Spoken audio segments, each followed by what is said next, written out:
private podcast is a podcast that you can only listen to if you have permission. And the way you would normally get permission is either having a login and a password to get to it, or if you were working for a company and it's your company's internal podcast, you might be able to get it because you already signed on to your company's network. A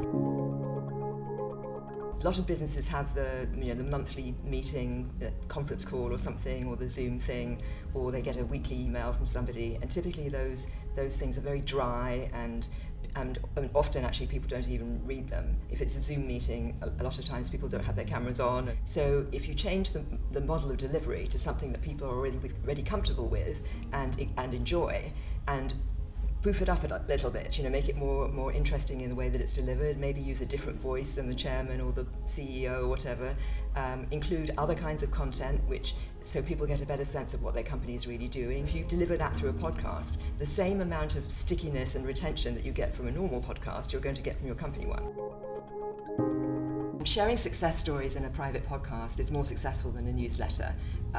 Firstly, because you can use the voices of the people whose stories they are. So you're not just reading, Becky did this, and it was rah-rah and it was wonderful. You could actually hear Becky's voice saying, I did this and this is what happened, and maybe including voices of the people that Becky was working with, or the people that she was interacting with in that project or something like that, the client if it's a client project, that sort of thing. So that immediately becomes more dynamic and vibrant, and you're going to remember that more. Secondly, I think because it's going to give the listener ideas about what they can do, and maybe then they step up and they say, well, can I tell my story? So you start to get more interactive communication between the people in the company or the organization or whatever it is. It becomes more of an active and lively community because people are contributing themselves, not just sending in an email with this is what I did last week. Yeah. Private podcasting is not only for companies and their employees. It can be used in a variety of different ways.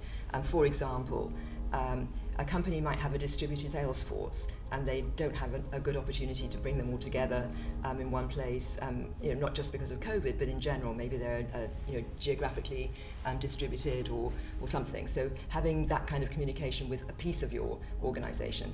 A company that has franchisees, so they want to communicate the same information to all the franchisees from the franchisor company. A university that wants to talk to its students, or inside the university, students have clubs and students have societies, or they have sports programs. Private podcasting can be used to convey all of that kind of information as well. And what you can do with private podcasting in that kind of environment is really build up a library with different channels. So here's the channel for all the students, here's the channel just for the ones in the history department, here's a channel for the people who like basketball or something.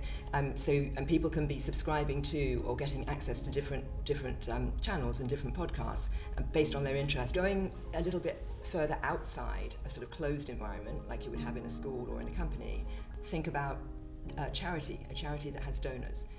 Could have a podcast that's only accessible to its donors. Maybe for some donors they have to pay for it, and then maybe if you're above a certain level of donation, then you get it free.